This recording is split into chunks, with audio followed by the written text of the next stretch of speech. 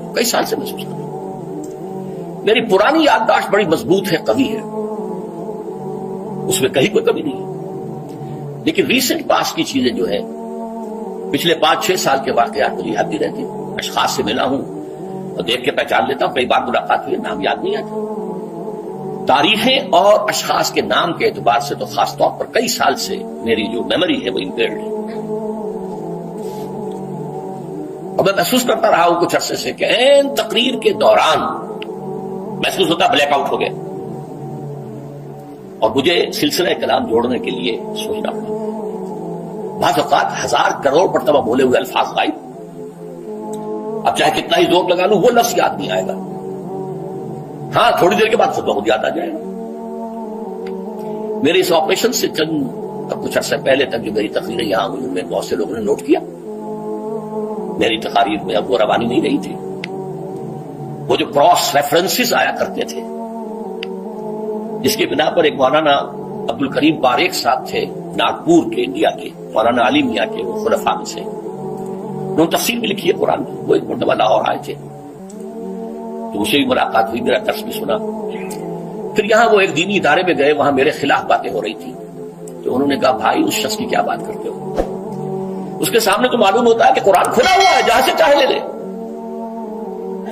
پھول کھلے ہیں گلشن گلشن، لیکن اپنا اپنا دامن، تم کیا بات کر رہے ہو اس کے بارے میں؟ تو عبد الکریم باریک صاحب کی وہ جو تقاصر تھا وہ صحیح تھا، کراس ریفرنسز کا آنا، القرآن یفسر بعضہ بعضا، اس میں بہت کمی آ گئی۔ بہرحال اس کے علاوہ تیسری چیز ہوتی ہے بڑھاپے میں ریزسٹنس کی کمی کی وجہ سے عوارض۔ بلڈ پریشر کا میں مریض ہوں اور کوئی 25 برس سے ہوں، شوگر کا میں مریض ہوں اور کوئی 5 برس سے ہوں۔ ایک خاص برس جو مجھ پر آیا ہے آج سے 4 سال پہلے، اس کی ایک تاریخ ہے۔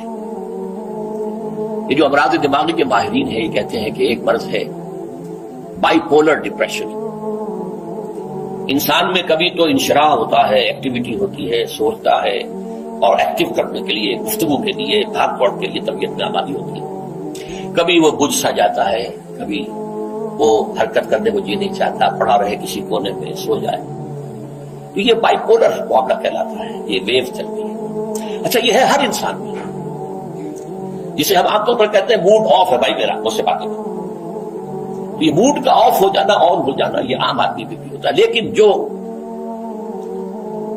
اللہ کے کسی فضل و کرم سے زیادہ ذہین ہو، زیادہ حساس ہو، ان میں پھر یہ جو ویو ہے یہ زیادہ اونچائی زیادہ نیچائی، زیادہ اونچائی زیادہ نیچائی، اور اس کو پھر ہم کہتے ہیں مرض بائی پولر۔